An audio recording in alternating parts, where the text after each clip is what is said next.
સાધનાની શરૂઆત થાય છે.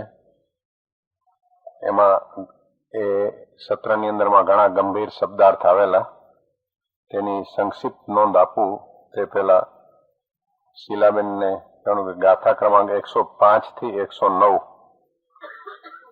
નું પઠન કરે. સર્વ મુમુક્ષુ ભાઈઓને આ ચારેય ગાથા ખૂબ શાંતિથી સાંભળવી અને પછી એના શબ્દોનો અર્થ સમજવા પ્રયાસ કરવો. છોડી મત દર્શન તણો આગ્રહ પ્રેમ વિકલ્પ કયો માર્ગ આસાધશે જન્મ તેહના શતપથના શત પ્રશ્ન તે પૂછા કરી વિચાર તે પદની સર્વાંગતા મોક્ષ માર્ગ નિર્ધાર જાતિ વેશન ભેદ નહીં કયો માર્ગ જો હોય સાધે તે મુક્તિ લહે એમાં ભેદ ન કોઈ કશાયની ઉપશાંતતા માત્ર મોક્ષ અભિલાષ ભવે ખેત અંતર ગયા તે કહીએ જિજ્ઞાસ તે જિજ્ઞાસુ જીવને થાય સતગુરુ બોધ તો પામે શામકીર્તને વર્તે અંતર શોધ. સત્ર ક્રમાંક 14 તારીખ 22/1/2008 થી 24/1/2008 સુધીમાં પરમ પૂજ્ય ભાનુ વિજયજી મહારાજ સાહેબ દ્વારા આત્મસિદ્ધિ શાસ્ત્રની ગાથા ક્રમાંક 105 થી 109 ઉપર થયેલ સ્વાધ્યાયના મુખ્ય અંશ. જીવના બે પ્રકાર છે, બદ્ધ અને મુક્ત. બદ્ધ એટલે બંધાયેલ, મુક્ત એટલે સિદ્ધ. સાધના શું કામ કરવાની? સાધકે સાધના બદ્ધમાંથી મુક્ત થવા માટે અર્થાત મોક્ષ પ્રાપ્ત કરવા માટે કરવાની છે. આધ્યાત્મિક જીવન સહજ છે. સહજ એટલે જેનું હોવું, જેની નિત્યતા છે, જેનું અસ્તિત્વ છે, જેનું સ્વામિત્વ છે અને જે સ્વાવલંબન છે. અને બીજું જીવન તે સ્થૂળ અથવા ભૌતિક, જેમાં હોવું કે ન હોવું, કરવું કે ન કરવું એવા વિકલ્પો હોય છે. આનંદ નિરપેક્ષ છે અને તે આત્માનો સ્વભાવ છે. સુખ સાપેક્ષ છે. સાપેક્ષ એટલે આધારિત. ભાવ કર્મ જીવની પોતાની કલ્પના કે સ્પંદન, વિકલ્પો કે વિકારોથી જે કંપન થાય છે અને માટે તે ચેતન રૂપ છે. ભાવ કર્મ તે ચૈતન્યમાં ઘટતી ઘટના છે, પરંતુ તે ઘટના દ્રવ્ય કર્મમાં થાય છે. આપણને જ્ઞેય, હેય અને ઉપાદેય શબ્દનો અર્થ પણ ખૂબ ડિટેલમાં સમજાવેલો. જ્ઞેય એટલે જાણવું, ઉપાદેય એટલે આદરવા યોગ્ય અને હેય એટલે છોડવા યોગ્ય. સાક્ષી ભાવ જોનાર કે જાણનાર બનતી ઘટનાને ઘટનાથી અલગ રહીને જુએ, તેમાં ભળે નહીં, તે સાક્ષી ભાવ. પરંતુ ટકોર કરે છે કે સાક્ષી ભાવ સ્વચ્છંદમાં ન પરિણમવો જોઈએ. સાક્ષી ભાવમાં હાજરી હોવી પણ કંઈ પણ ન કરવું, ફક્ત વિવેકપૂર્વક તટસ્થ રહેવું, તેનું નામ તે સાક્ષી ભાવ. ચારિત્ર મોહનીય કર્મ અર્થાત ક્રોધ, માન, માયા, લોભ અને કસાયથી થતી ઘટના. વિતરાગ અવસ્થા એટલે કસાઈ રહિત અવસ્થા. અહીંથી ગાથા ઉપરના ગંભીર શબ્દોનો ફરીવાર અર્થ આપે છે. આપણને ગાથામાં આવે છે, છોડી મત દર્શન તણો આગ્રહ તેમ વિકલ્પ. મત એટલે અજ્ઞાન અવસ્થામાં પોતાના ખંડ ખંડ જ્ઞાનના પરિણામે પોતાનાથી બંધાયેલ અભિપ્રાય તે પોતાનો મત અને તે મતને જ વળગી રહેવું તે તેનો મતાગ્રહ, તેમાંથી પૂર્વાગ્રહ અને કદાગ્રહ થાય છે. અવસ્થા બે પ્રકારની હોય છે, છદ્મસ્ત અને કેવડી. ચાર જ્ઞાન મતિ, શ્રુત, અવધિ અને મનપર્યાય જ્ઞાન, પરંતુ તેમાં દોષ હોય છે. કેવળ જ્ઞાન એટલે કે કેવડીમાં પાંચેય જ્ઞાન હોય છે અને તે નિર્દોષ અવસ્થા છે. જીવને મુખ્ય બે અવરોધ છે, બહારથી અને એક અંદરથી. બહારથી જે અવરોધ છે તે પોતાનો મત, અને અંદરથી જે અવરોધ છે તે જીવને અંદર ઉત્પન્ન થતા કષાય. બધું જ છૂટી શકશે, પણ મતાગ્રહ છોડવો અતિ મુશ્કેલ છે. ગુરુજી અહીં આપણને ટકોર કરે છે કે ચક્રવર્તીનું રાજપાટ છોડી શકાશે, ઇન્દ્રનો વૈભવ છોડી શકાશે, આ શરીર છોડી શકાશે, પોતાનો દીકરો છોડી શકશે, પરંતુ પોતાનો મત જે મતાગ્રહમાં પરિણમેલો છે તે છોડવો અત્યંત મુશ્કેલ છે. પછી દર્શન શબ્દની વિશેષ વ્યાખ્યા આપે છે. વિશેષ પ્રકારના પુરુષોએ મૂળ દ્રવ્ય, તત્વ કે પદાર્થ પર કરેલ એકાંતિક વિચાર, તેને દર્શન કહેવામાં આવે છે. અને મોક્ષ પ્રાપ્તિનો ઉપાય એક જ વાક્યમાં આપણને કહે છે કે મત, દર્શન, આગ્રહ અને વિકલ્પ છોડવા પડે, તેનાથી મોક્ષ પ્રાપ્તિનો ઉપાય થાય છે. પણ આ કઈ રીતે છૂટી શકે? તો કે ફક્ત સદગુરુના બોધથી જ મત, દર્શન, આગ્રહ અને વિકલ્પ છૂટશે. સંવેગ શબ્દની વ્યાખ્યા આપે છે, માત્ર મોક્ષ પ્રાપ્ત કરવાની તીવ્ર તાલાવેલી જેનામાં હોય તે માટે થતા પ્રયાસને સંવેગ કહેવામાં આવે છે. ત્યાંથી આગળ આપણને સમ્યક દર્શન કે સમકિત વિશે વિશેષ સમજણ આપે છે. સમ્યક દર્શન એટલે જીવને અથવા આત્માને આત્માની થતી પ્રગટ અનુભૂતિ કે સ્વસંવેદન. તે ક્યારે થાય કે દર્શનમાં ઉપશાંત થાય ત્યારે સમ્યક દર્શન થાય. જેટલા કાળ પૂરતું ઉપશમ તેટલા કાળ પૂરતું જીવને નિર્વિકલ્પપણો, અને જેટલો કાળ દર્શનમાં અક્રિય રહે તેટલા કાળમાં વિકલ્પો પણ અક્રિય હોય છે, અને તેમાંથી સમ્યક દર્શન ઉત્પન્ન થાય છે. સમ્યક દર્શનનું વર્ણન ભાષા કે ક્રિયાથી ન થઈ શકે, કારણ કે તે સ્વની અનુભૂતિ અને ચેતનમાં ઘટતી ઘટના છે. સમ્યક દર્શન એક વખત પ્રાપ્ત થયા પછી જીવને અનંતકાળનો સંસાર રહેતો નથી. તે તદભવે અથવા 3, 15 કે અર્ધપૂતગલ પરાવર્તન કાળમાં નિશ્ચિતપણે મોક્ષને પ્રાપ્ત કરે. સમ્યક દર્શનના બે પ્રકાર, એક વ્યવહાર સમ્યક દર્શન અને બીજું નિશ્ચય સમ્યક દર્શન. વ્યવહાર સમ્યક દર્શન એટલે 6 દ્રવ્ય, 9 તત્વ, 14 ગુણ સ્થાનક તથા જીનવાણી ઉપરની યથાર્થ શ્રદ્ધા, જીનવાણીમાં જેમ કહેલ છે તેમ જ સ્વીકારવા અને 6 પદનો સર્વાંગે સ્વીકાર કરવો. સદગુરુના આ દરેક ઘટના સદગુરુના ઉપદેશથી જે જાણ્યો અને તેની યથાર્થ વિકલ્પ રહિત શ્રદ્ધા કે સ્વીકાર થાય, આ એક બહુ મોટી ઘટના છે. અને તેનાથી મત, આગ્રહ અને વિકલ્પ છૂટશે, અને અહીંથી નિશ્ચય સમ્યક દર્શનની ભૂમિકાની શરૂઆત થાય છે. અર્થાત આપણને વ્યવહાર સંકિતની ખૂબ જ સ્પષ્ટ વ્યાખ્યા આપી. નિશ્ચય સમ્યક દર્શન એટલે સદગુરુનો જે ઉપદેશ મળ્યો તે ઉપદેશથી જીવમાં વિચાર અને જ્ઞાન પ્રગટે છે, અને તે સત્વિચારનું તે સતત ઘોલન કરે છે, ધોલન કરે છે, અને પરિણામ સ્વરૂપ ઉપદેશનું બોધમાં પરિવર્તન થાય છે. અને ઉપદેશ જ્યારે બોધમાં પરિવર્તન થઈ અને પરિણમે છે ત્યારે સ્વસંવેદન કે પ્રગટ અનુભૂતિ થાય છે. આને નિશ્ચય સમ્યક દર્શન કહેવાય છે. સમ્યક દર્શન કે સમકિત બંને પર્યાયવાચી શબ્દ છે, અને તે માટે સદગુરુનો બોધ અનિવાર્ય છે. પરંતુ સદગુરુનો બોધ અર્થાત સદગુરુનો ઉપદેશ પરિણમન બોધમાં ક્યારે પામે, તો આપણને એના માટે 3 કન્ડિશન્સ આપે છે કે જીવમાં નિરાગ્રહીપણું થવું જોઈએ, અર્થાત પોતાના મત, દર્શન, આગ્રહ, વિકલ્પ બધું જ છોડી દેવું પડે. આ સદગુરુ મળતા પહેલાની સાધકની પૂર્વ તૈયારી હોવી જોઈએ. ત્યારબાદ સદગુરુની આજ્ઞાનું પાલન. સદગુરુ સામાન્ય રીતે કોઈ વ્યવહારિક આજ્ઞાઓ આપતા જ નથી. સદગુરુની જે પણ કંઈ આજ્ઞા હોય તે આજ્ઞા ફક્ત આત્માર્થે જ હોય. અને ત્રીજું, સરળતા પ્રાપ્ત કરવી પડે, અર્થાત પોતાનો મતાગ્રહ કે માન છોડવું પડે. ત્યાર પછી આપણને મિથ્યાત્વના 5 પ્રકાર વિશે સમજણ આપે છે અને કહે છે કે સૌથી મોટું મિથ્યાત્વ હોય તો અભિનિવેશ મિથ્યાત્વ, કારણ કે આ મિથ્યાત્વમાં મિથ્યાત્વ તો છે જ, પરંતુ અહંકાર ભળેલ છે.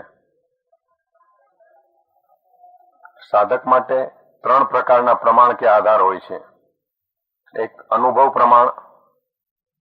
અનુભવ પ્રમાણ એટલે સ્વસંવેદન કે પ્રગટ અનુભવ. બીજો આગમ પ્રમાણ. ત્રીજું અનુમાન પ્રમાણ. આગમ પ્રમાણ એટલે શાસ્ત્ર પ્રમાણ.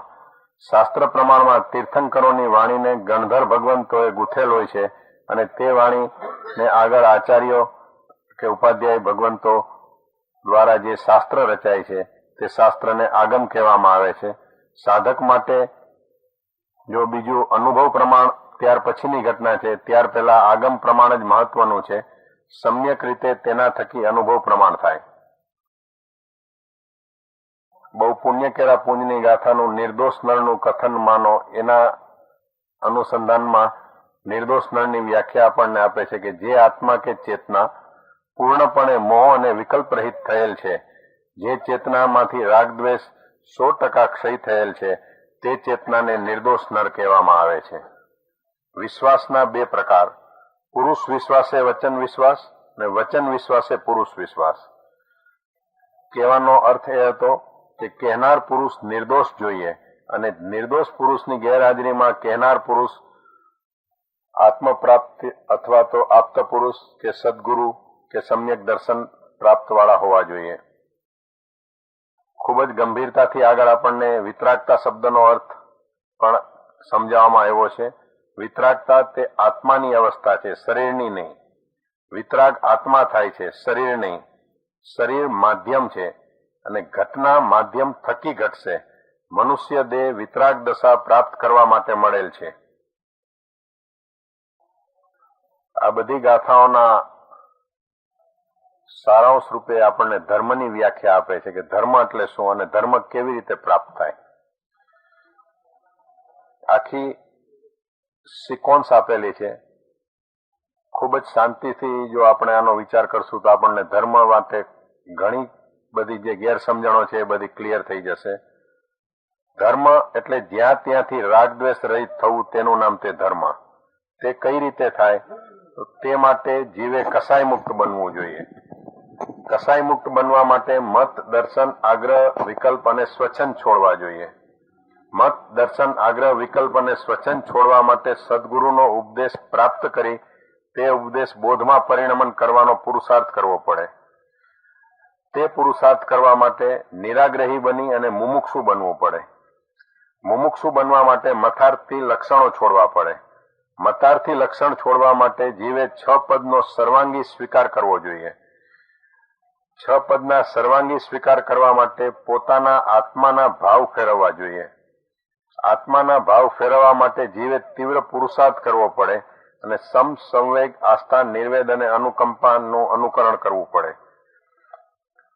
તે ગુણો ડેવલપ કરવા માટે તેને સત્સંગ પ્રાપ્ત થવો જોઈએ અને સત્સંગ પ્રાપ્ત થવા માટે જીવને શાંત સ્વભાવ, નિર્વેદ,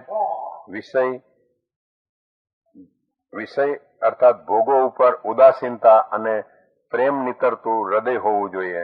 આ રીતે આપણને ધર્મની આખી એક સિક્વન્સ સમજાવવામાં આવી હતી.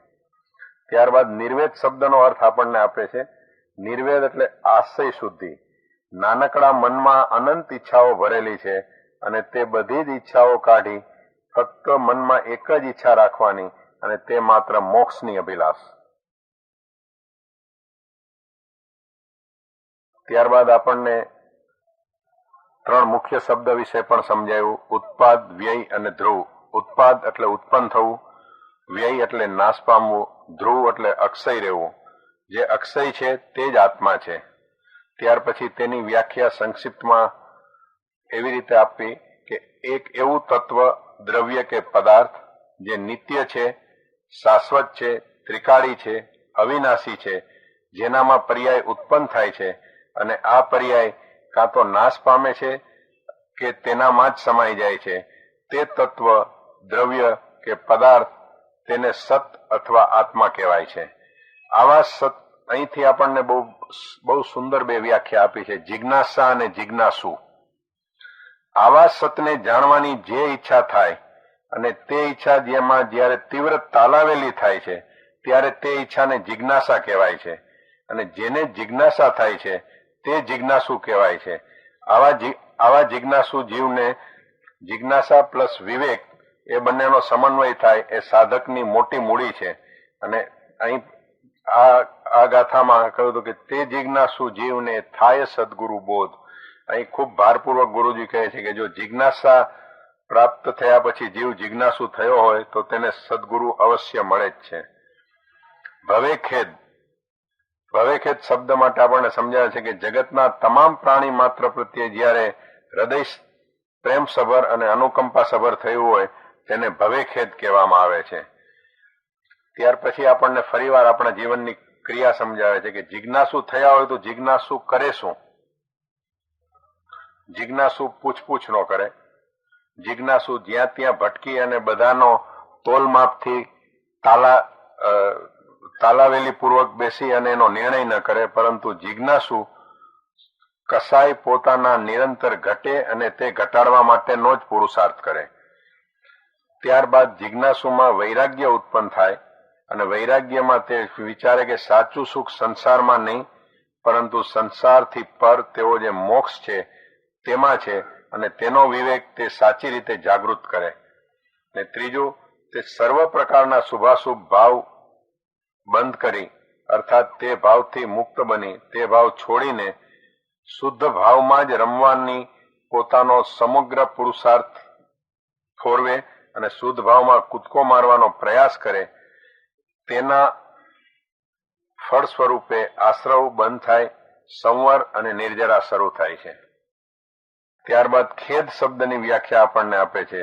ખેદ એટલે કંટાળો, નિરાશા, ગમગીની, ફ્રસ્ટ્રેશન, ડિપ્રેશન તેવું નહીં, પરંતુ ખેદ એટલે સંસારના રાગ અને ભોગ પ્રત્યે જીવમાં ઉત્પન્ન થતી ઉદાસીનતા. એ જ ગાથામાં આગળ શબ્દ આવે છે ભવે ખેદ અંતરદયા. અંતરદયા એટલે જગતના જીવો મોહ અને કસાયથી મુક્ત બની સિદ્ધ થાય અને હું પણ કર્મબંધથી હાલમાં યુક્ત છું તેમાંથી મુક્ત થાવ આવી વિવેકપૂર્વક વિચારણા જે કરે છે તેને અંતરદયા કહેવામાં આવે છે. ત્યાર પછી સાધકના જીવનની પ્રક્રિયાના માટેનો એક સારી સિકોન્સ આપણને આપી છે કે જેમ બીજમાંથી મૂળ, થડ, ડાળી, પાંદડા, કુંપળ, કળી, ફૂલ અને પછી ફળ થાય છે તે એક આખી સળંગ પ્રક્રિયા છે. તે જ રીતે સાધકના જીવન માટે પણ પ્રક્રિયા છે. ને જે સાધકો આ પ્રક્રિયામાંથી પસાર થયેલ છે અને તે પ્રક્રિયા દરમિયાન તેના જીવનમાં જે ઘટના ઘટે છે તેનું જેટલું વર્ણન શબ્દ મારફત થઈ શકે તેટલું વર્ણન થયું અને તે વર્ણન શાસ્ત્રો કહેવાય છે અને તેમાં ફક્ત અનુભૂતિની જ વાત હોય છે. જે સાધક અથવા જિજ્ઞાસુ છે તેને આ વર્ણન જાણવું જરૂરી છે, કારણ કે તેનો સમગ્ર પ્રયાસ આ પ્રક્રિયામાં એટલે કે સાધનાની પ્રક્રિયામાં ઢળવાનો છે. અહીં અનુભવી અને બિન અનુભવી વચ્ચે સંવાદ થાય છે. અનુભવી પ્રક્રિયામાંથી પસાર થયેલ છે અને તત્વને પામેલ છે. તેનો અનુભવ સાધકે નમ્ર બની, મતાગ્ર વગર વિનયી બની અને લેવો પડે. જિજ્ઞાસુને જિજ્ઞાસાના ગુણો પ્રગટ થાય તો સદગુરુનો યોગ થાય જ. જેમ સાકર હોય અને કીડી આવે તે જ રીતે સદગુરુ જિજ્ઞાસુ પાસે આવશે. એક ઉદાહરણ આપે છે કે એના માટે એમને સંવેદન કે અનુભૂતિ થશે જિજ્ઞાસુને અને એક અપૂર્વ આનંદની ઘટના બને છે. ઘટના ઘટી નથી, પરંતુ સાધકના જીવનની આ પૂર્વ તૈયારી થઈ ગયેલ હોય છે અને પૂર્વ તૈયારીમાં ફરી આપણને ટકોર કરે છે કે જિજ્ઞાસુ નમ્ર બને છે, પોતાનો મતાગ્ર, પોતે માની લીધેલું દર્શન એ બધું છોડશે અને એક આહવાન કરશે અને તે આહવાન નિષ્ફળ કે નિરર્થક નહીં જાય. સદગુરુ આવશે જ અને આવશે જ. અહીં નિર્ભેળ અને નિર્દોષ પ્રેમ છે અને સદગુરુ અને શિષ્ય વચ્ચે સંધિ થાય છે. પહેલી ઘટના એ બનશે કે સદગુરુ ઉપદેશ આપશે અને બીજી ઘટના એ બનશે કે ઉપદેશ જિજ્ઞાસુ પુરુષાર્થ કરી અને બોધમાં પરિણમન કરશે. ઉપદેશમાં સદગુરુ કહેશે કે તારું સુખ તારી પાસે છે, તારો વૈભવ, તારો ખજાનો તારી પાસે છે, તું તને ભૂલી ગયેલ છો. અને આ સદગુરુ આપણને યાદ કરાવે છે, તેની સ્મૃતિ કરાવે છે. અને જીવને પોતાના સ્વરૂપની જ્યારે સ્મૃતિ થાય તે તેના જીવનમાં બનતી ખૂબ જ મોટી ઘટના છે. અને આવો ઉપદેશ મળે તેનાથી સ્મૃતિ થાય તેને વ્યવહાર સંકિત કહી શકાય અને કહેવાય છે. અહીં જિજ્ઞાસુને પોતાના જીવનમાં સાધકે શું કરવાનું છે તેનું પિક્ચર ક્લિયર થાય છે અને એના મનમાં એક ઘોલન શરૂ થાય છે કે હું કોણ છું. અને હવે જેનો અનુભવ કરવો છે તે આત્માનું પિક્ચર પણ એને ક્લિયર થાય છે. અહીં તેનામાં એક પ્રકારની શ્રદ્ધા ઉત્પન્ન થાય છે. જિજ્ઞાસુને જ્યારે અનુભવ થાય છે ત્યાર પછી એ બોલે નહીં કે મને ભાન કે અનુભવ થયો છે. હવે તે આત્મા ઉપર લાગેલ કચરો જ અર્થાત કસાય દૂર કરવાનું કામ કરે છે. અને આ કચરો એટલે કસાયોથી યુક્ત આવરણો દૂર કરવાના છે અને પોતાનો શુદ્ધ સ્વભાવ મેળવવો તે જિજ્ઞાસુનો પુરુષાર્થ છે. અને તેના અનુસંધાનમાં તે પહેલું કામ એ કરે છે કે પોતાનું મત અને દર્શન છોડી દે છે. પોતે માનેલ પોતાના આગ્રહ અને વિકલ્પો છોડી દે છે. અને અનુભવ થવામાં આવેલ મોટામાં મોટું નડતર તે પોતાનું માન, મત, દર્શન અને આગ્રહ જે છોડવાનો છે તે છોડવા માટેની હિંમત અને બળ ડેવલપ કરે છે.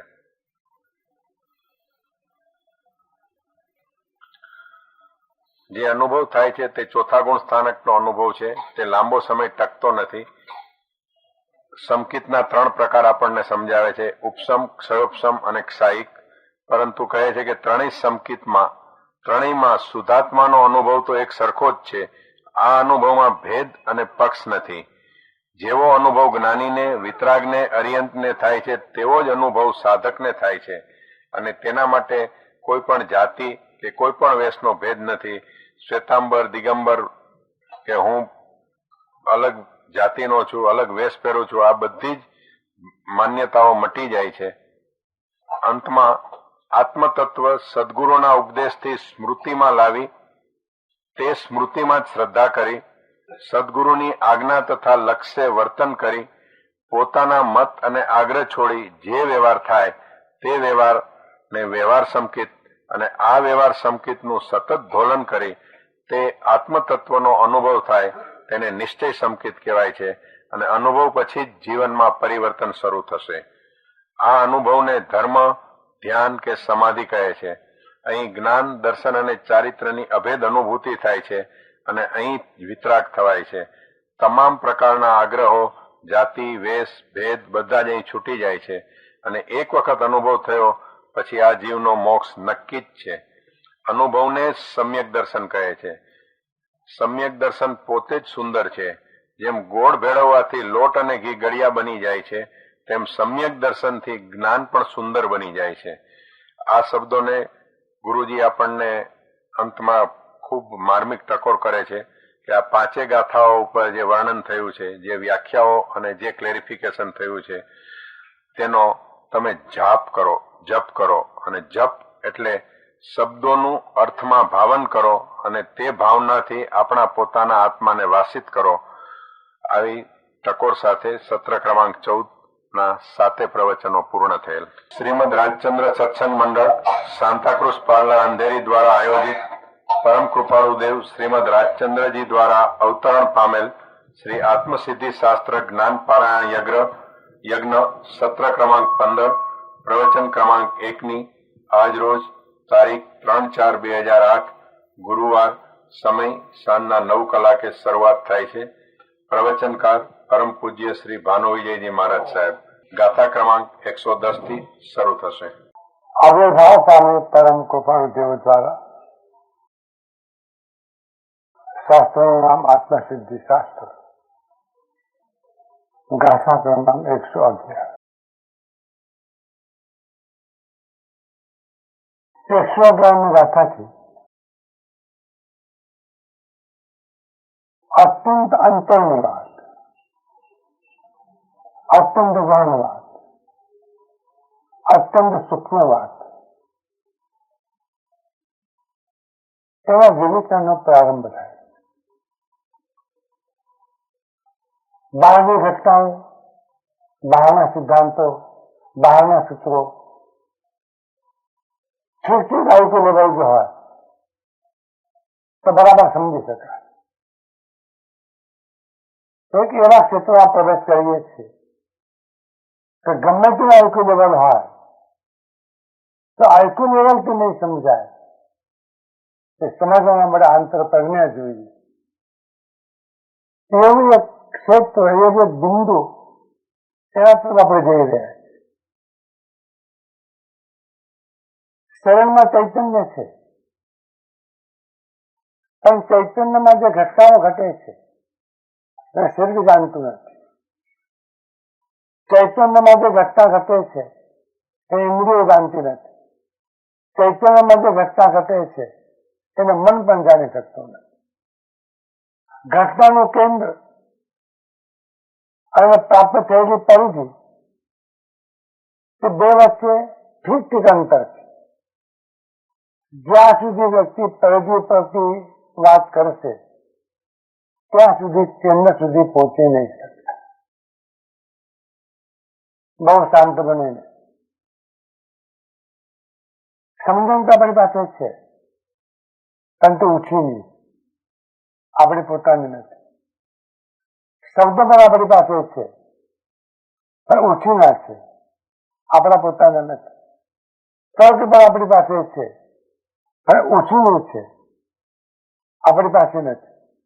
આ જે ઉછીનું, એમાં આપણને રસ છે, એમાં આપણને આગ્રહ છે, એમાં આપણને અહંકાર છે, અને એના પર મારાપણાનું લેબલ મારીને આપણે આપણી જાતને પંડિત, વિદ્વાન, સ્વાધ્યાયકાર તરીકે કેવડાવી. કેનાર કહી શકે છે ના નથી એની, પણ અંદરથી ખાલી.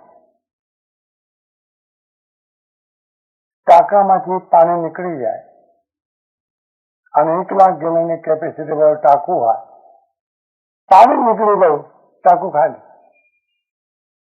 પછી ટાંકામાં પાણી ભરસો તો આવશે, એનું પોતાનું પાણી નથી. આપણી પાસે પણ માથાના ટાંકામાં બહારથી શબ્દો ભરીએ છીએ, એ ખાલી થઈ ગયા પછી આપણું કંઈ પણ નથી. અને તન માટે આ શબ્દો વિકલ્પ ઉત્પન્ન કરે છે, શબ્દો આગ્રહ ઉત્પન્ન કરે છે, શબ્દ મતાગ્રહ ઉત્પન્ન કરે છે, શબ્દ માન્યતા ઉભી કરે છે, શબ્દ પક્ષ ઉભા કરે છે, શબ્દ સંપ્રદાય ઉભા કરે છે, શબ્દ વિવાદ ઉભા કરે છે. એક વખત તો આ શબ્દનો મોહ આપણને છોડવો પડે. પદાર્થની આસક્તિ છૂટશે, વસ્તુની આસક્તિ છૂટશે, આ શબ્દોની આસક્તિ છૂટવી ઘણી મુશ્કેલ છે. અને એમાં પણ મારો કહેલો શબ્દ એ પરમ સત્ય, તે દાવો જે કરે છે એ સત્યથી હજારો માઇલ દૂર છે. પરમ કૃપાળુ દેવને અંતરમાં બનતી ઘટના, અંતરમાં પ્રાપ્ત થતી એક અવસ્થા, એના તરફ અંગુલી નિર્દેશ કરવો. અમે નહીં કહી શકીએ પૂરેપૂરું, અમે નહીં વર્ણવી શકીએ પૂરેપૂરું, તો અંગુલી નિર્દેશ થાય. તો અંદર જે કંઈ બને છે એ ઠીક અર્થમાં સમજવાનો પ્રયત્ન સાધકોને કરવો પડે. આજથી જે ગાથાનો પ્રારંભ થાય છે એની આ ભૂમિકા છે. અને જ્યાં સુધીમાં આ વિચારણા ચાલે છે ત્યાં સુધીમાં તમારો ખજાનો, તમારી માહિતી, તમારો ઇન્ફોર્મેશન, તમારો સંગ્રહ થોડો દૂર રાખો તો મેળ પડશે. મોટા ભાગે તમે સાંભળતા નથી હોતા, તુલના કરતા હોય. આ કહી રહ્યા છે અને હું પણ આ જ કહું છું. તે મહત્વનો નથી, હું મહત્વનો છું. એના કારણે સાંભળવા છતાં આપણે જેની પાસે બેસીને સાંભળીએ છીએ એને સાંભળતા નથી, આપણે આપણને સાંભળીએ. અને જ્યાં સુધીમાં તમે તમને સાંભળો છો ત્યાં સુધીમાં તમારી સામે તીર્થંકર દેવ આવશે તો પણ તમે એમને સાંભળી નહીં શકો. એક વખત આપણને સાંભળવું આપણે બંધ કરીએ. આ ઘટના જે ઘટે તરફ જોયું. આ સૂત્રથી બહુ ચર્ચિત એવું સંકિત શબ્દ અથવા સંમત દર્શન શબ્દની સ્પષ્ટતાનો પ્રારંભ થાય. કોઈ પણ રીતિએ સંમત દર્શનની સ્પષ્ટતા થઈ શકે તેવી નથી. એક ટોટલ આંતરિક ઘટના છે. જે વખતે અનુભવ થાય છે તે વખતે અનુભવ કરનાર હાજર નથી. ધ્યાનથી વાત લક્ષમાં લઈ. અનુભવ કરનાર હાજર નથી, નોંધ કરનાર નથી. અને અનુભવ થયા પછી જયારે સ્થૂળ ભૂમિકા પર આવે છે ત્યારે એ અનુભવને સ્મૃતિમાં લાવવો પડે. એ કઠિન વાત. અને એટલા માટે શાસ્ત્રનો પાયો જેના પર ઉભો છે, સાધનાનો પાયો જેના પર ઉભો છે, આધ્યાત્મિકતાનો પાયો જેના પર ઉભો છે. જેમ તમે એમ કહો કે વૃક્ષ માટે બીજ તો અનિવાર્ય છે, બીજ વગર કઈ પણ નહીં થાય. જેના પાસે બીજ છે એના પાસે આખું વૃક્ષ છે. એક ખિસ્સામાં બીજનું પડીકું તમે રાખીને ફરતા હો અને તમે કોઈ પૂછે અંદર વૈજ્ઞાનિક હો તો તમે કહી શકો કે મારા ખિસ્સામાં હજારો વૃક્ષો છે, નાનકડા ખિસ્સામાં હજારો વૃક્ષો. સાચી વાત છે. કારણ વૃક્ષ બીજમાં છુપાઈને રહેલું છે. એ તેરભૂત છે, અંદર છુપાયેલું છે. પ્રક્રિયા તો એ કરવાની છે કે જે બીજમાં વૃક્ષ છુપાઈને પડ્યું છે એને ખીલવવાનું. તમે ખીલવવામાં સહકાર આપી શકો. અંદરમાં રહેલા બીજને ખીલવવામાં આપણા તરફથી પૂરેપૂરો સહકાર મળે એનું નામ સાધના. સાધક આ કામ કરે. એને ખીલવા માટેની એક અનુકૂળતા કરી આપે. અને એટલા માટે એમ કહ્યું કે સમગ્ર સાધનાનો પાયો, સમગ્ર આધ્યાત્મિકતાનો પાયો, જ્ઞાનનો આધાર, ચારિત્રનો આધાર, ધ્યાનનો આધાર, યોગનો આધાર અને વિશ્વાસનો આધાર અને કેવળનો આધાર જે છે તે એવો એક પાયો એ સમગ્ર દર્શન. શાસ્ત્રોની ગાથા છે. નાદંસન સ્નાનમ નાનેન વિના ન ઉંતિ ચરણ ગુણ અગુણસ્ય નથી મોક્ષો અમોક્ષ નથી નિર્વાણમ. ઉત્પાદન સૂત્ર ભગવાન મહાવીર સ્વામીજીની અંતિમ દેશના 36 અધ્યાયોમાં 28મો અધ્યાય એ ચોથી કે 5મી આ ગાથા.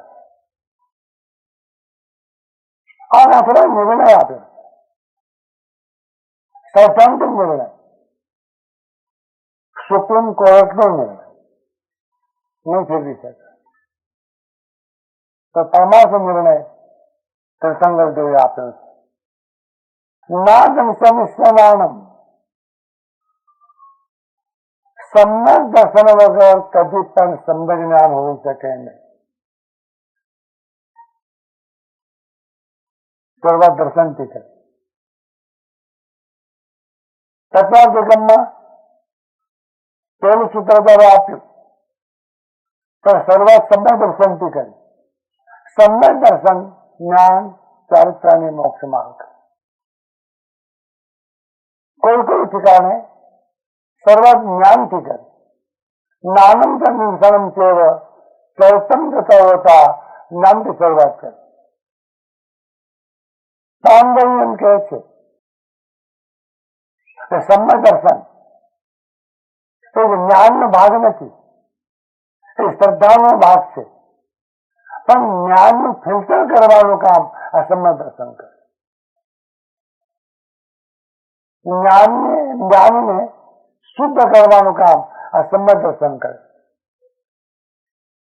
જ્ઞાન તો આપણી પાસે છે, સમ્ય દર્શન નથી, પણ જ્ઞાન છે. અને જ્ઞાન ઉપાધિ ઉત્પન્ન કરે. તો વિચિત્ર વાત છે. જ્ઞાન છે, આટલું જ્ઞાન જગતમાં ન હોત તો આટલા મતભેદો ન હોત. જ્ઞાનના નામે, તત્વજ્ઞાનના નામે, દર્શનના નામે, ધ્યાનના નામે, યોગના નામે રોજ એક દુકાનનું ઉદઘાટન થાય છે. રોજ વેપારીઓ એટલા બધા વધ્યા છે, ગ્રાહકો માટે તાણાતાણ થાય છે. એડવર્ટાઇઝમેન્ટ જેની સોલિડ ત્યાં ગ્રાહકો પહોંચી જાય છે.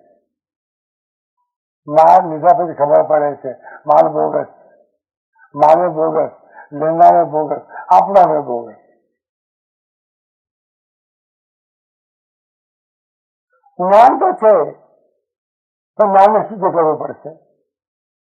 આશ્ચર્ય લાગશે તમને કે જ્ઞાનને પરિમાર્જન કરવાનું કામ સંબંધ દર્શન કરે. સંબંધ દર્શનને શુદ્ધ કરવાના માટે જ્ઞાનની જરૂર છે એમ નહીં, જ્ઞાનને શુદ્ધ કરવાના માટે સંબંધ દર્શનની જરૂર છે. મને ખ્યાલ નથી આવતો કે તમને આ એ સમજાય છે કે નથી સમજાય, તો સમજવું તો પડશે. તો નાદન સનિષ્ઠ સંબંધ દર્શન નથી અને જ્ઞાન ન હોય, જ્ઞાન ન હોય, જ્ઞાન જ ન હોય તે પ્રમાણનું. આનું પ્રમાણ છે, આનું પ્રમાણ 100 વર્ષ પહેલા ધરતી પર આવેલા પુરુષો આપી હોય પૂર્વ ભણેલ. યાદ આવ્યું? ગોખેલા શબ્દો.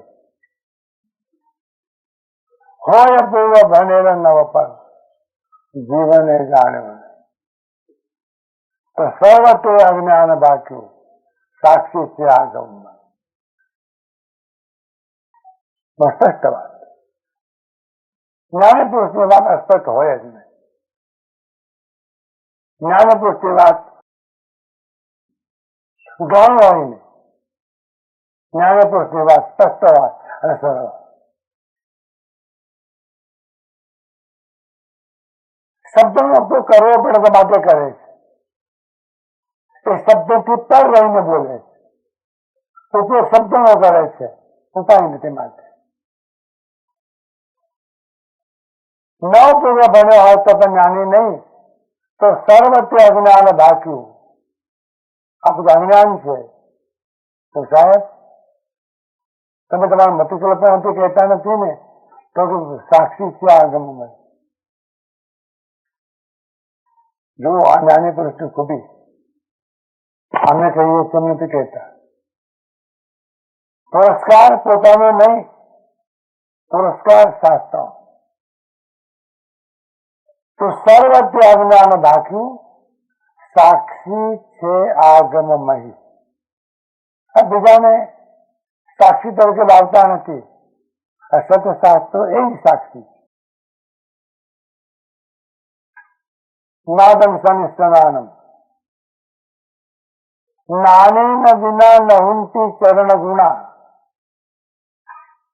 અને સમ્યક જ્ઞાન વગર કદી પણ ચારિત્રના ગુણનો વિકાસ પામી શકે નહીં.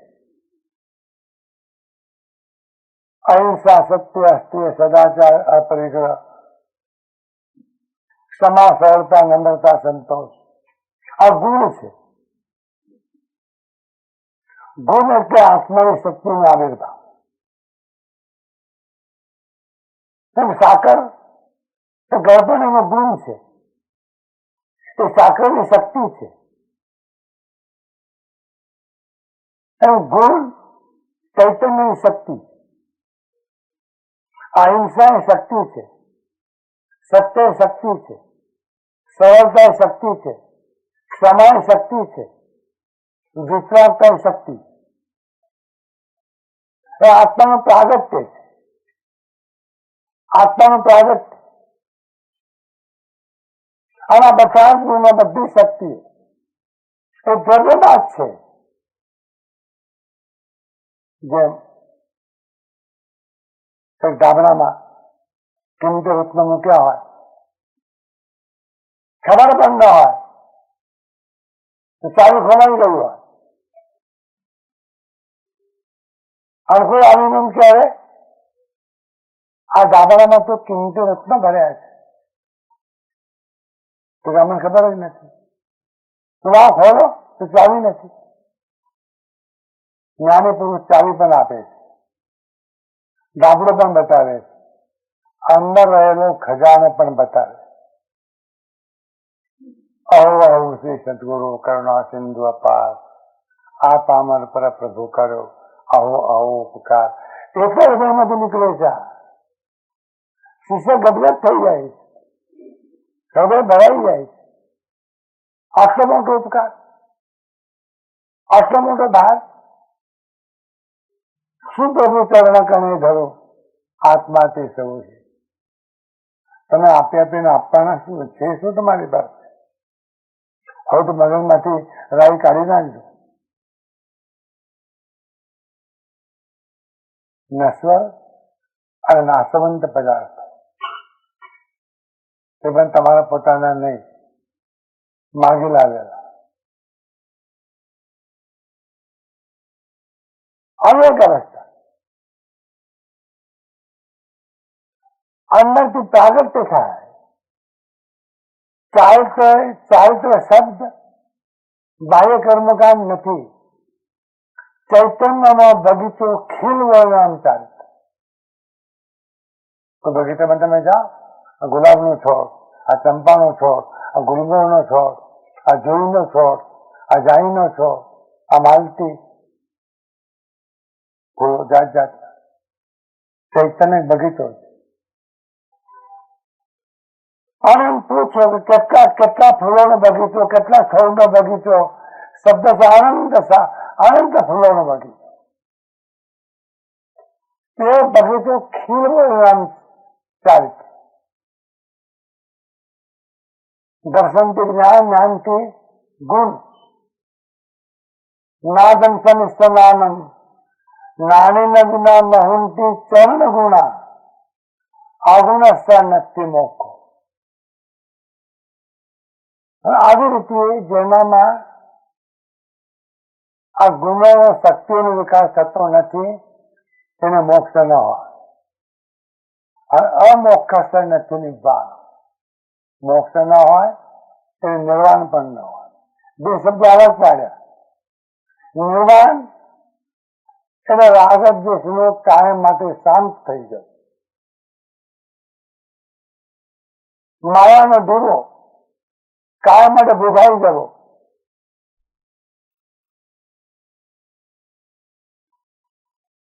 આ ગાથાથી સંબંધ દર્શનનું મૌલિક સ્વરૂપ વિચારવાનો પ્રારંભ થાય. સ્પષ્ટતા કરી લેજો. સંકેત આપવાની લેવાની ચીજ નથી. લો, આ તમને સંકેત આપી દીધું. ગાંઠિયાનું પડીકું છે, આપી દીધું. જાહેરાત પણ થાય. કાચા સંકેત આપ્યું. હવે બીજા બધા ખેલ કરો, આ ખેલ રહેવા દો.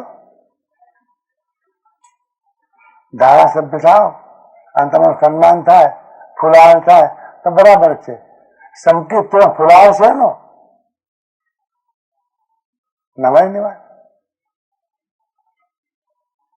અને પાછું આમ માથું કરે. અને પાછું એમ કે અમને અમારે થયું નથી, કોકનાથી થયું. કોકનાથી થયું. કોક કોણ? આ બધી જ વાતો મિથ્યા છે. સંબંધ દર્શન આવું હોઈ શકે નહીં. સમ્યક દર્શનની ઘટના જયારે ઘટે છે ત્યારે તે વખતે હાજર જે તત્વ હોય એ સદગુરુ એક જ. શાસ્ત્ર પણ હાજર નથી. શાસ્ત્ર પહેલા કામ કર્યું. જે આત્માનો અનુભવ તમને થવાનો છે એ આત્મા કેવો છે એ સ્તુત જ્ઞાન દ્વારા સતશાસ્ત્રો દ્વારા વાંચીને તમે એના વિશેની માહિતી મેળવી લીધી છે. પરફેક્ટ. મુંબઈ જોયું નથી, મુંબઈ જોવું છે. કેવું હશે મુંબઈ? મુકેશભાઈ કે આ નકશો જોઈ લો. નકશામાં જોયું પણ ખરું, પણ પ્રત્યક્ષ મુંબઈ આવે જેવો આનંદ થાય એવો નકશો જોઈને આનંદ થાય? પ્રતીતિ નથી. સંબંધ દર્શનની ઘટના અંદર જયારે ઘટે છે ત્યારે માત્ર પોતે અનુભવ કરે છે અને તે વખતે હાજર હોય માત્ર સદગુરુ મુખ. કઈ બોલતા નથી, કઈ કહેતા નથી, ઓનલી પ્રેઝન્ટ. આ બહુ મોટી ચૂકીદી છે, બહુ છે. સદગુરુ બોલાવા જ હાજર રહે છે અને શિષ્ય અહો અહો શ્રી સદગુરુ કરુણા સિંધુ અપાર આપ આમાં પ્રભુ કરો અહો અહો. તે વખતે કે થયા પછી ઘટના ઘટ્યા પછી તો સમ્યક દર્શન પરફેક્ટ શું છે? પરફેક્ટ. આ પરફેક્ટ શબ્દ અંગ્રેજીનો છે, આવા માટે શાસ્ત્રીય શબ્દ છે. પરમાર્થ શું છે? નિશ્ચય શું છે? વાસ્તવિક શું છે? અને વાસ્તવિક પારમાર્થિક પરમ ગંભીર એવું એક સમ્યક દર્શન છે. તો સમ્યક દર્શનની અનેક વાતો કર્યા પછી અહીંયા એક જજમેન્ટ આપવામાં આવ્યું છે કે સમ્યક દર્શન વિશેની અનેક વાતો કર્યા પછી અમે નિર્ણય પર આવ્યા છીએ કે પરમાર્થથી તો સંકેત આ જ છે. 111 ગાથા નિર્દેશ કર્યો. એટલા માટે આનો નિશ્ચય સમજતો હતો. જૈન દર્શનની પરિપાટી છે. જયારે કોઈ પણ વાત કરે ત્યારે બે નહીંથી વાત થાય. નિશ્ચય નહીંથી અને વ્યવહાર નહીંથી. પારમાર્થિક અને વ્યવહારિક. પૂછો પાણી કેવું છે? તો પારમાર્થિક અપેક્ષાએ પાણી શીતળ ઠંડુ છે અને શિયાળામાં નાહવા માટે ધગધગતું પાણી ગરમ કર્યું હોય અને ઢોળમાં કાઢ્યું હોય અને તે વખતે એમ પૂછે કે પાણી કેવું? તો કે બરફ જેવું ઠંડુ. અને મારે હાથ રાખે તો ફોલા પડ્યા વગર ન રહે. તો તમે કહો છો ને પાણી ઠંડુ? તો કે હા પાણી ઠંડુ. એ પારમાર્થિક.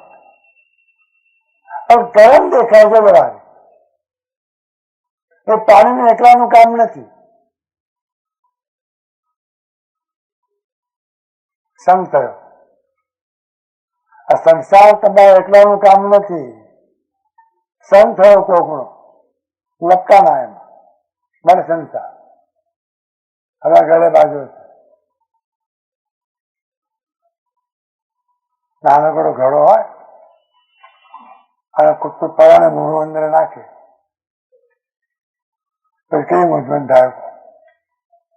તો મુજાને તો હસો જ પડાને મૂળું નાખ્યું ને આગળ પાછું ફોડું તો ખરું કાટલો ગળામાં રહ્યો. કાટલો એને ફરી જશે. મોટી મુશ્કેલી છે. એ કાટલો કોણ તોડશે? કે દંડો પડવો જોઈએ,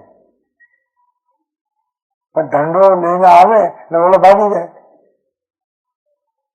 એનો દાખલો તોડવાનો છે કે તોડવા દંડો લઈને આવ્યો છે તો ભાગી જાય. હવે એને કોણ કે ભૂખરો બાપા આ દંડો લઈને આવ્યો તો મારવા માટે નહીં, દાખલો તોડવા માટે. સદગુરુ આવ્યો છે એ તમને મારવા માટે નહીં, મારો દાખલો તોડવા માટે. ઉભા રહો તો ને. પરમાર્થ પરફેક્શન શું છે, પારમાર્થિક અવસ્થા શું છે, આવું સમ્યક દર્શન. એવી વાત આ 111મી ગાથામાંથી પ્રારંભ થાય. નિસર્ગ સમ્યક દર્શન, બીજ સમ્યક દર્શન, અસંખ્ય પ્રકાર સમ્યક દર્શનના આ ગાથામાં પરમાર્થે સંકિત, પરમાર્થે સંકિત વર્તે નિજ સ્વભાવનો અનુભવ લક્ષ્ય પ્રતીક વ્યક્તિ નિજ ભાવમાં પરમાર્થે સંકિત. આ એક અદભુત ગાથા છે. ઘણા ઘણા તથ્યો, ઘણા ઘણા સત્યો આ ગાથામાં ધરપાઈને પડ્યા.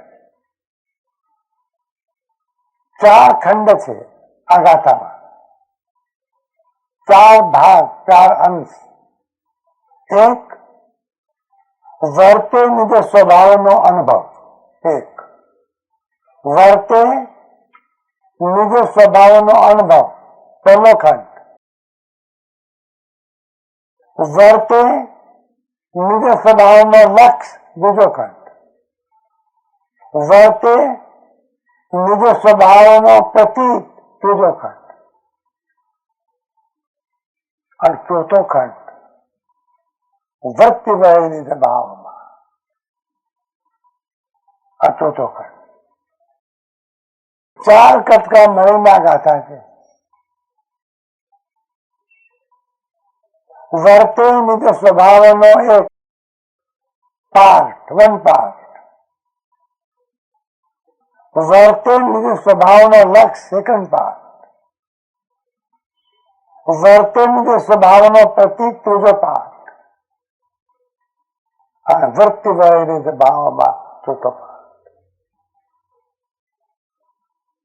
આ ઘટનાની સમાપ્તિ વૃત્તિ વય નિજ ભાવ, આ સમાપ્તિ.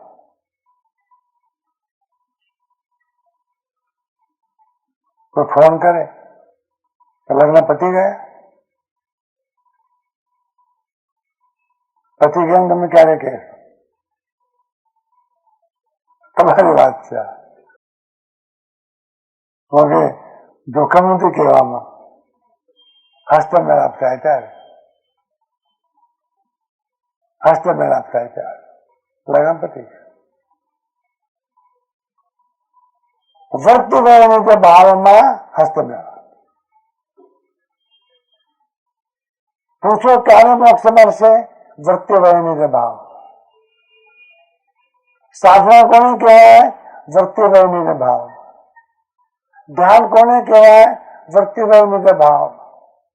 ધર્મ કોને કહેવાય? વૃત્તિ વય નિજ ભાવ. પરમાર્થ કોને કહેવાય? વૃત્તિ વય નિજ ભાવ. આ મોટા બધી ઘટના. વૃત્તિ એટલે પરિણતિ, વૃત્તિ એટલે અંદરની ધારા, વૃત્તિ એટલે ચેતનાની ધારા, વૃત્તિ એટલે રુચિ, વૃત્તિ એટલે તીવ્રતા, વૃત્તિ એટલે જ્ઞાન. આ વૃત્તિ શબ્દ સાંખ્ય દર્શનનો છે, યોગનો શબ્દ છે. યોગ ચિત્તવૃત્તિ નિરોધ, આ વૃત્તિનો નિરોધ એનું નામ યોગ. આ તો વૃત્તિ નિરોધ માટે યોગ. તે વૃત્તિ શબ્દ પરમ કૃપાળુ દેવે અહીં મૂક્યો છે. આ વૃત્તિ શબ્દ જે મૂક્યો એ આત્માની પરિણતિના અર્થમાં જ્ઞાનની ધારા, આંતરિક ધારા, ચેતનાની ધારા.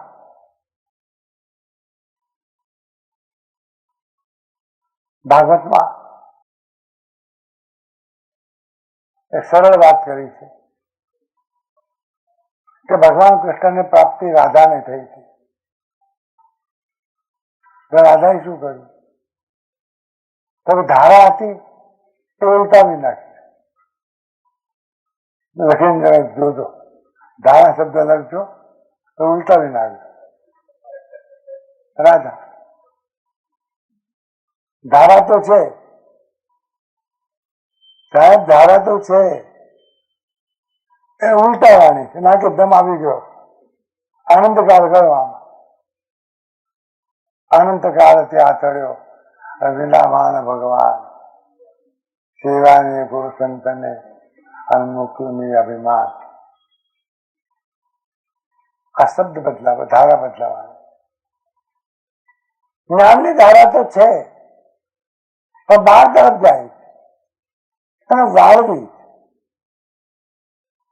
પ્રચંડ પુરુષાર્થ છે. તો કોઈ પૂછે કે તમે સાધના કરો છો એટલે શું કરો છો? હજારો પ્રકારથી કરતા હો તો એટલું જ કહેજો કે બહાર જતી ધારાને અંદરમાં વાળવાના માટે મથામણ કરીએ. આ પછી પૂછે કેટલી વળી? એ જ વાંધો ને, ઇતને પર જ ભીત ગયે, ધારા બહાર જ જાય. વારો રે કોઈ પર ઘર રમવાનો ઢાલ, વારો રે કોઈ પર ઘર રમવાનો ઢાલ, પર ઘર રમતા થઈ જૂઠા બોલી, દે છે ધનજીને આર. વારો રે કોઈ પર ઘર રમવાનો ઢાલ. આનંદગંજે નોતરું મોકલ્યું સંતોને, આવો ને વારો આ પર ઘર રમવાનો ઢાળ પડી રહ્યો. ઢાળ ગુજરાતીનો શબ્દ છે. ઢાળ પર સાયકલ જાય પેડલ મારવું ન પડે, એની સરસરાટ. પર ભાવમાં જવું સરસરાટ. મંદિરમાં ઉભા છીએ, દર્શનમ દેવ દેવસ્ય. શેરનું શું થયું? હજુ ક્યાં પહોંચ્યો? ઉભો ત્યાં ઢાળ, તકલીફ નથી વાળવામાં, લડી શકો. આજે મારી વૃત્તિને, મારી ધારાને, મારી પરિણતિને પર તરફ જવાની જે ટેવ પડી ગઈ છે,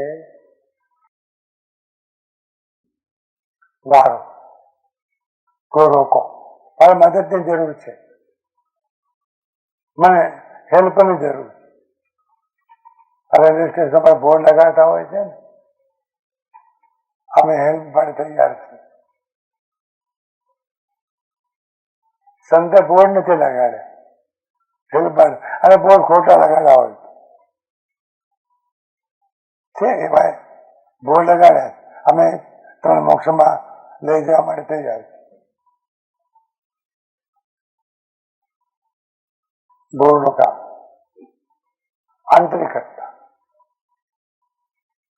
પરિણતિ આનંદગંજમાં યશોદજી મહારાજે જુદા અર્થમાં કહ્યું. જીવ લાગી રહ્યો તારા ભાવ મેં, શું કરું? યશોદજી મહારાજ, તમને શું લાગે છે? તમે મને કરતા આગળ છો? આત્મા સીધે કંઠસ્થ થઈ યશોદજી દાદા થઈ ગયા. વારો રે કોઈ જીવ લાગી રહ્યો પર ભાવ મેં. કરવું શું? આ જીવ પરભાવમાં લાગ્યો અને પરભાવ આ પછી જગત આપી. એવું શું થયું? સહજ સ્વભાવ લખે નહીં આપનો. પોતાનો જે સહજ સ્વભાવ એ લક્ષ્યમાં તો લેતો નથી. બાપ દીકરાને કહે છે, અને મારી વાત તો આંબા, હું આટલું કહું છું, આમ તો લક્ષ્યમાં લેતો નથી. જ્ઞાની પુરુષ પર કહે છે, અલા અમે આટલું કહીએ છીએ તો લક્ષ્યમાં લેતો નથી. શું લક્ષ્યમાં લેવાનું? સહજ સ્વભાવ, જે પોતાનો સહજ સ્વભાવ, આ કૃત્રિમ સ્વભાવ, સ્વાભાવિક ચૈતન્યનો સ્વભાવ એ સહજ છે.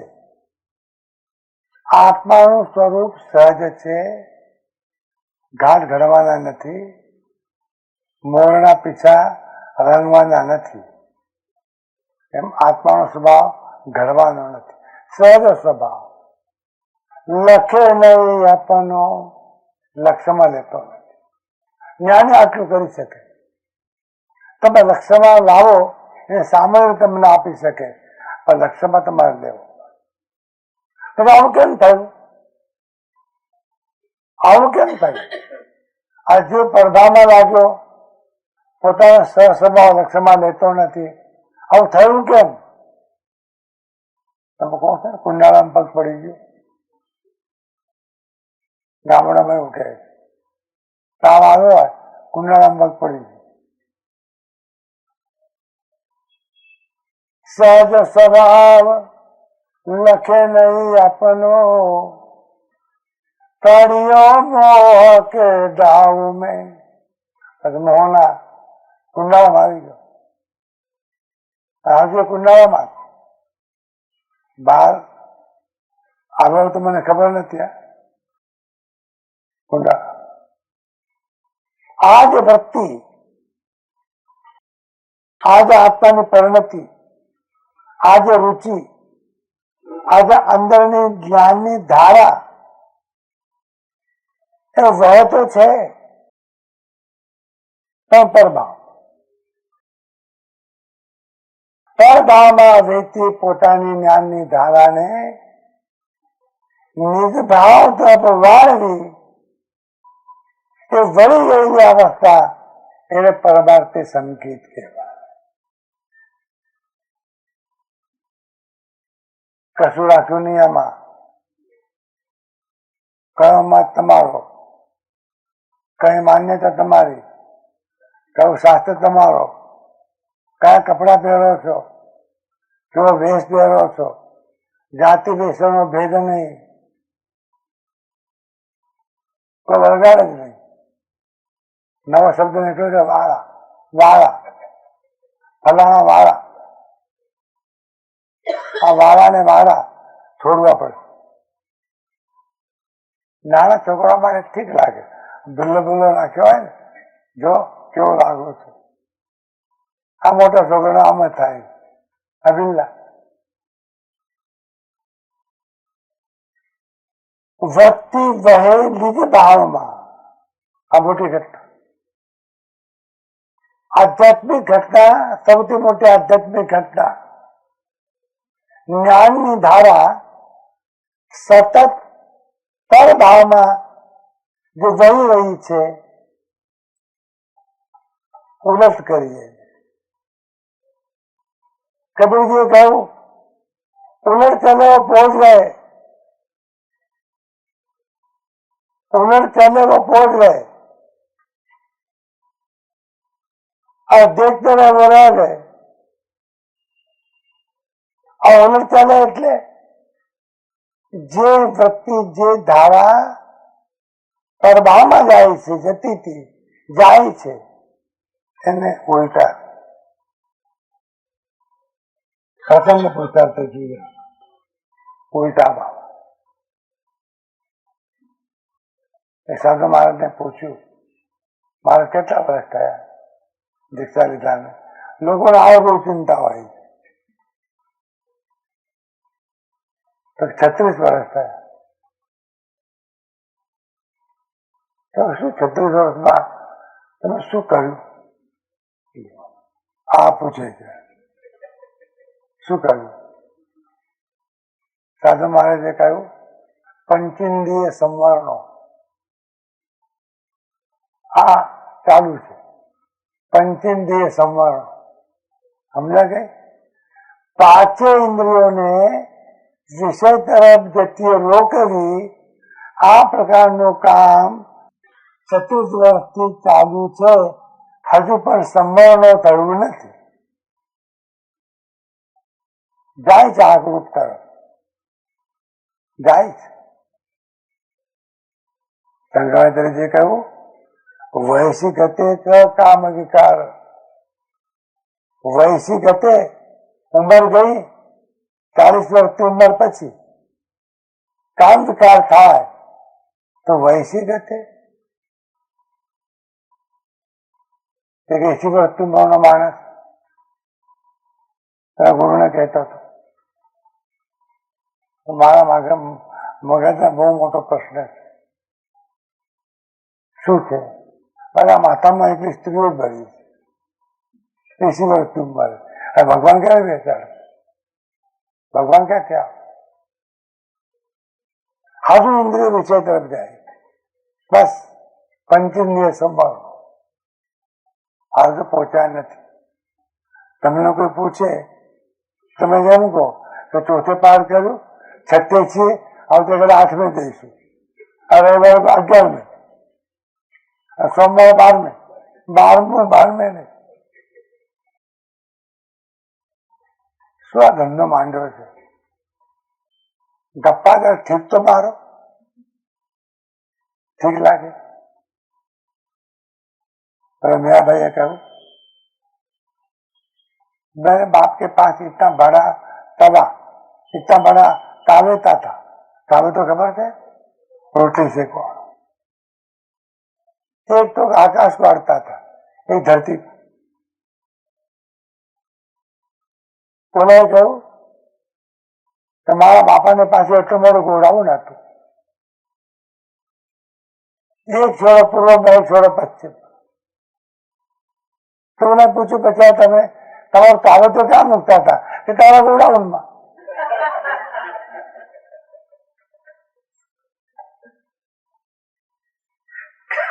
આ કપિતાસુરનો જમાનો છે યાદ કરો વૃત્તિ વહે નિજ ભાવ કઈ રીતે થાય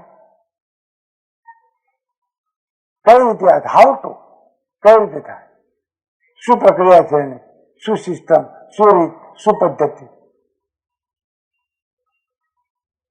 તેનું સૂત્ર વર્તે નિજ સ્વભાવનો અનુભવ વર્તે ઇન પ્રેઝન્ટ આ ચાલુ વર્તમાન કાળ છે ભૂતકાળ નથી ચાલુ વર્તમાન કાળ વર્તી રહ્યો છે વર્તમાનમાં અનુભવ કરી રહ્યો છે વર્તમાન કાળમાં અનુભવ કરી રહ્યો છે શેનો નિજ સ્વભાવનો યથા પ્રવૃત્તિકરણ तीव्र वैराग्य परिणाम पहली घटना अपूर्वकरण ग्रंथि સુધી આવીને ગ્રંથિને ભેદવા માટે પ્રચંડ પુરુષાર્થ અને ગ્રંથિ ભેદ કર્યા પછી અનુવૃત્તિ કરવામાં દાખલ જ્યારે થાય તો વચમાં ઘટના ઘટે અંતરકરણની દર્શન મોહનીય અને અનંતન બંધન 4 કસાય આ પંચક આ પાંચે પાંચ જે દર્શન મોહનીયનો વિભાગ એ બિલકુલ ઉપશમ થઈ ગયો હોય બિલકુલ શાંત થઈ ગયો હોય એક પણ દલિત કામ કરતું ન હોય બની કોઈ પડ્યા છે પણ નો એક્ટિવ.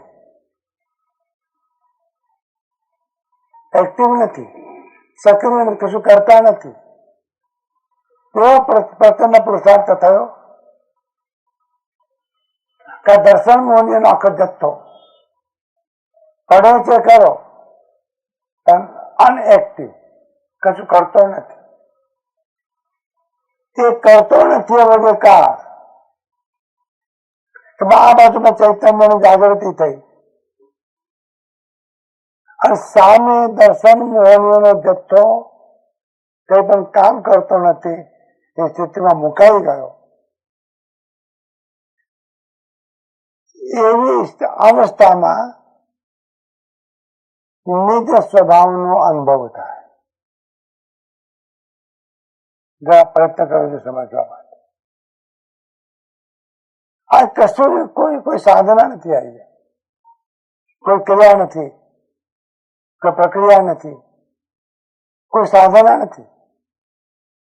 બધી સાધનાઓ શાંત, બધા આલંબનો શાંત, બધી પ્રક્રિયાઓ શાંત, બધી ક્રિયાઓ શાંત, બધું શાંત. એક એવો અવસર, એક એવો પીરિયડ કે દર્શન મોહનો આખો જથ્થો અનએક્ટિવ, કરતો નથી. અને આ બાજુમાં સજગતા છે, કોન્શિયસ છે, જાગૃતિ છે. તે વખતે મોહ પણ શાંત, કસાયો પણ શાંત, વિકારો પણ શાંત, આ બધા શાંત. આખો પ્રભાવમાં જે જ્ઞાન રોકાયેલું હતું એ પ્રભાવમાં રોકાયેલું જ્ઞાન છૂટું પડીને સ્વભાવ તરફ ધરે. ઊંઘ નથી આવતી ને, સ્વભાવ તરફ ધરે. આખો જથ્થો જ્ઞાનનો જે પરવામાં હતો એટલો ટાઈમ જગત છે જ નહીં, જગત છે જ નહીં, સંસાર છે જ નહીં, અહંકાર છે જ નહીં, શબ્દો છે જ નહીં, માત્ર નિજ સ્વભાવ. એ જ નિજ સ્વભાવ એના અનુભવમાં વર્તવું. પરમ કૃપાળુદેવ કહે છે આને અમે સંકેત કહીએ. તમારી ઘટના છે. અમારા ભાઈએ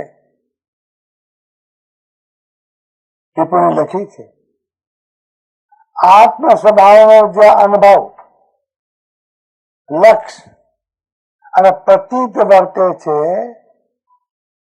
તથા વૃત્તિ આત્માના સ્વભાવમાં વહે છે ત્યાં પરમાર્થે સંકેત છે. આથી વધારે ટિપ્પણી લખી શકાય નહીં, અંબાદેવે લખી શકાય. પણ ટિપ્પણીને આધારભૂત બનાવી શકાય. અહીંયા મુખ્યત્વે પરમાર્થ સંકેત એટલે સાચા સંકેતની વાત છે.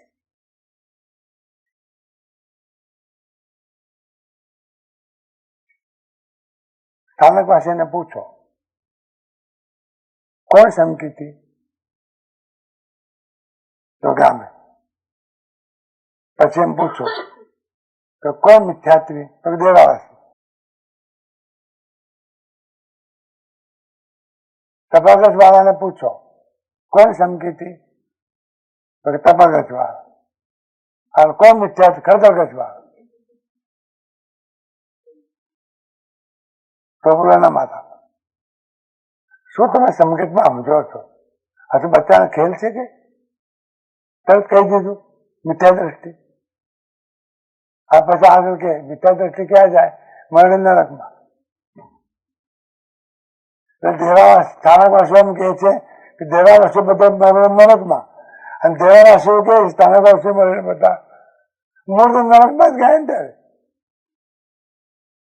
આ નરકને, આ શબ્દને, આ ઉપમાને લેવા દેવા શું?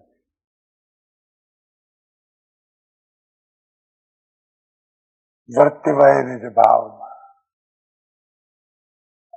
અને વર્તે નિજ સ્વભાવનો અનુભવ સાહેબ આંતરિક પ્રક્રિયા છે. કભી ઘડી બે ઘડી દર્શન મોહનો ટોટલ જથ્થો પહેલા શરૂઆતમાં 70 કરોડ સાગરોપમ માંથી 69 કરોડ સાગરોપમ રદ કરી નાખ્યો. આ કર્મગ્રંથની પરિભાષા છે. તો એક કોરાકોડીમાં પણ અંતર્મુહૂર્ત ઓછું કર્યું. એટલે અંતર્મુહૂર્ત ન્યૂન એક કોરાકોડી,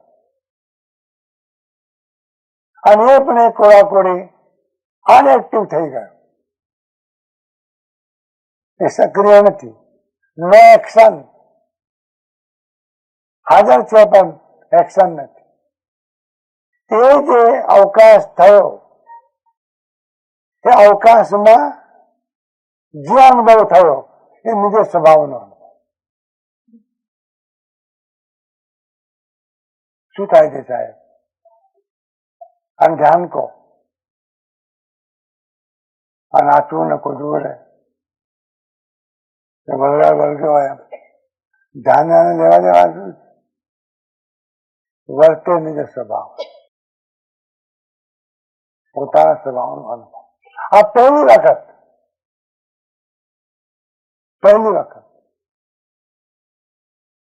આ અનુભવ થયો.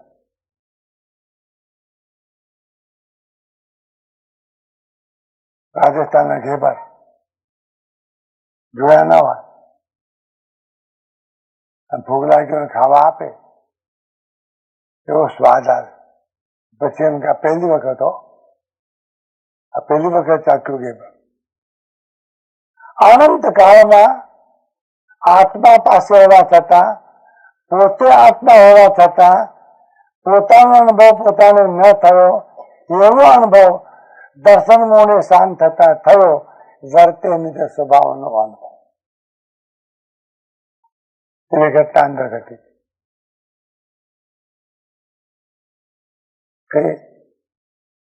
ચિત્ર સ્પષ્ટ કરો છો, થાકશો નહીં. પણ વાંધા ને સાંધા જે બુદ્ધિના છે એ કાઢી નાખો. બુદ્ધિદેવીને કહો જપ. છોકરા બહુ તોફાન કરતા હોય ને એટલે જપો ના આવે. જ્ઞાની પુરુષ પર જપો ના આવે. નિજ સ્વભાવ. ત્યારે ખબર પડી બે શબ્દો, સ્વભાવ સાહજિક હોય તે, નિજ એટલે પોતાનો સ્વભાવ સહજ છે. એ સહજ સ્વભાવનો અનુભવ વર્તે છે. ઇન પ્રેઝન્ટ અનુભવ વર્તે છે. નિજ સ્વભાવનો અનુભવ. બીજું કઈ છે નહીં. આવે શબ્દ શાસ્ત્ર મંત્ર તંત્ર કઈ છે નહીં, માત્ર નિજ સ્વભાવ. સમજાય તો સમજવા કોશિશ કરજો.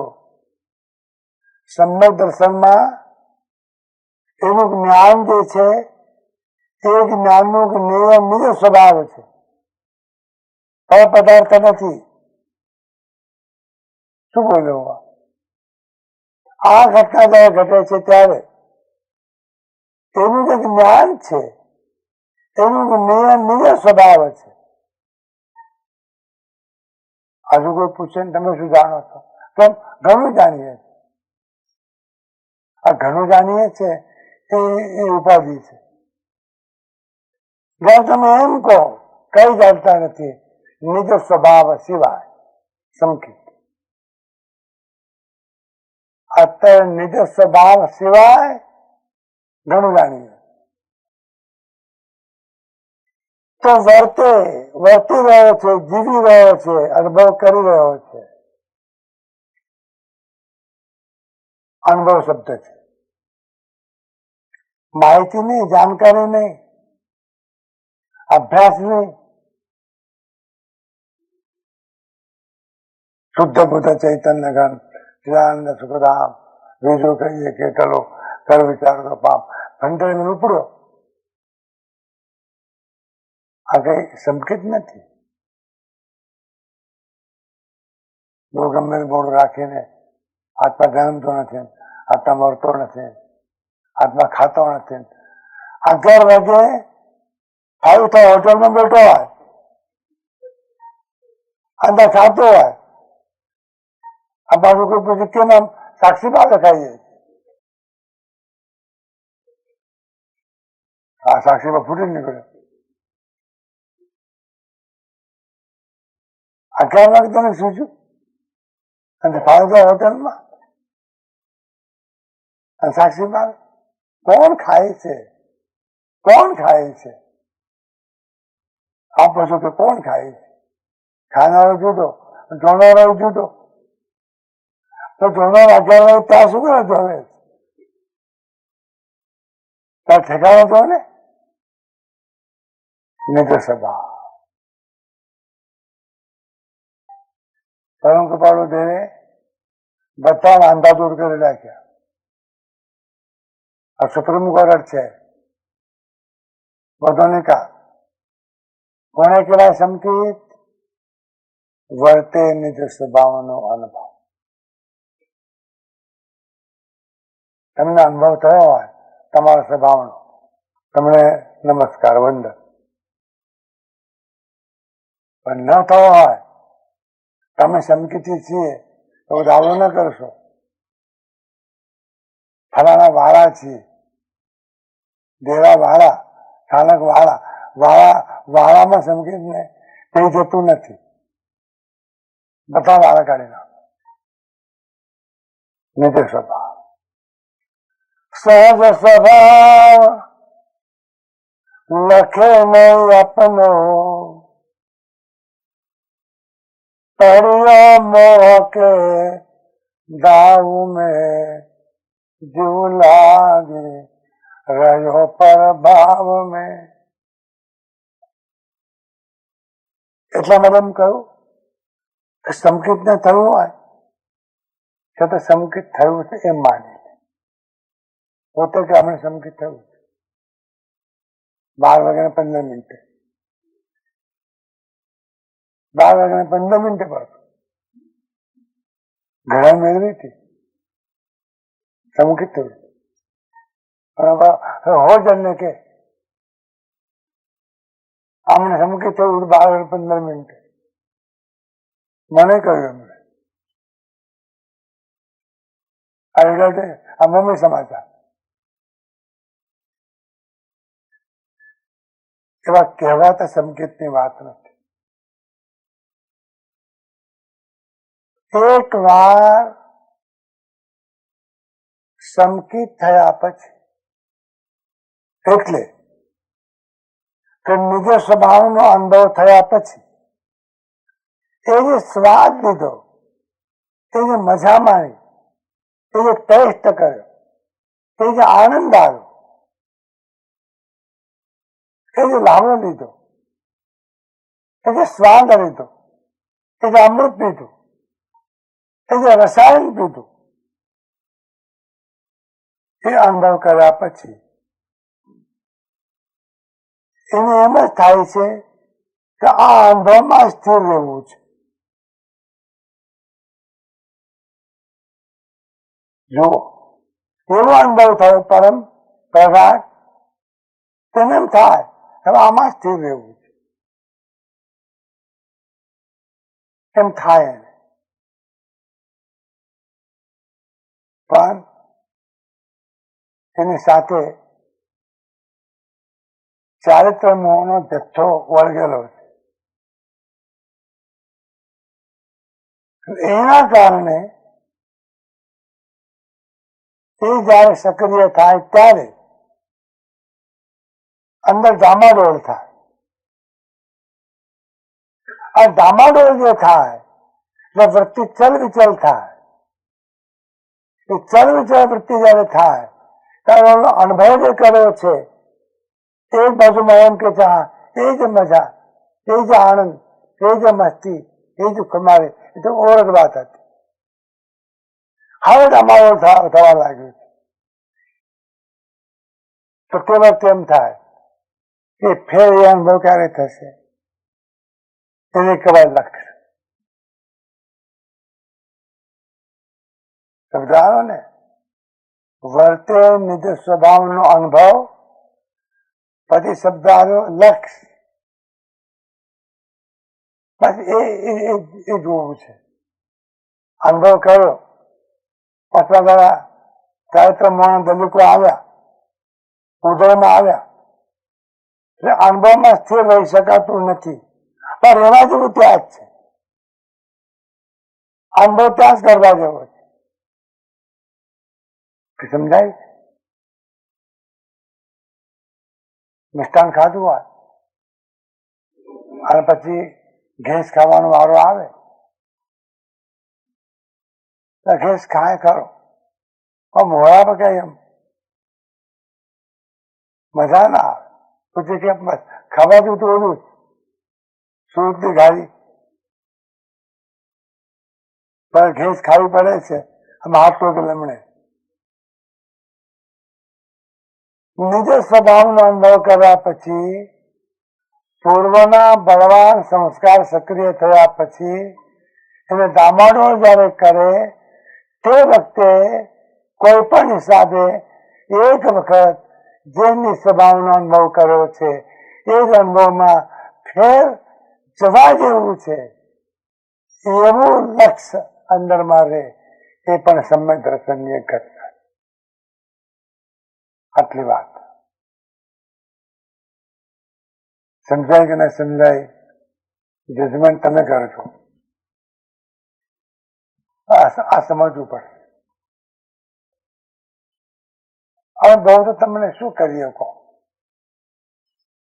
આ ધમદાટી આપી સમજવું પડશે. બસ સમજવાનું કામ તમારું. આ 111 ગાથાથી ટોટલ આંતરિક પ્રોસેસની વાત છે. સમ્યક દર્શનથી કેવળાનંદ સુધીનો આખો નેશનલ હાઈવે સમજાયું? આખો નેશનલ હાઈવે આ સંકિતથી શરૂઆત અને કેવળાનંદમાં સમાપ્તિ. આ શિષ્ય કેવળાનંદ લઈને જ રહેશે, આત્મા સિદ્ધિ પૂરી કરી લે નહીં. કારણ કે સંકિત ઉપાડ થયો છે, કેવળાનંદ જ લે. તો એક શબ્દ લક્ષ કાલે એની ચર્ચા થશે. અને પછી શબ્દ આવે છે પ્રતીક. પ્રતીક ભૂલમાં કરંટને આંગળી આડી ગઈ હોય, કરંટને વીજળીના કરંટ આ બચી ગયા હોય, આ પછી શું થયું હતું કેવું પડે? પ્રતીતિ. તું આડાડી છો, તું આડાડી છો ખબર પડે. હમણાં પ્રતીતિ છે. હું જોયું છે બરફનો કટકો જીવ પર ભૂખ્યો, પ્રતીતિ છે. કેવો ઠંડો લાગે. કલર મીઠી ચા નીચલું ઉદાહરણ એ ઘૂંટડો લીધો, વાહ. ઘણા લોકો એમ કે છે કે સ્વર્ગ જેવું સુખ માણ્યું. ઓહો, સ્વર્ગ જેવું સુખ ઘૂંટડીમાં. એક વખત જેને આત્માનો અનુભવ કર્યો, જગતનો કોઈ અનુભવ બધાનો ફીકા લાગે. એટલા માટે આ સંબંધ દ્રષ્ટિ એમ કે છે આ મને ઇન્દ્રપણું પણ જોઈતું નથી અને ચક્રવર્તીની છગનની સાહેબી પણ જોઈતી નથી. તો કાલે વાત આવે તો બાપા કલર બીજું જશે. गई दीनता सबई हमारी, પ્રભુ તો જે સમકિત તાર ભગવાન સમ્ય દર્શન તે આપ્યું. હવે કઈ ગમતું જ નથી પીછું. ફરી ફરીને ત્યાં, ફરી ફરીને ત્યાં.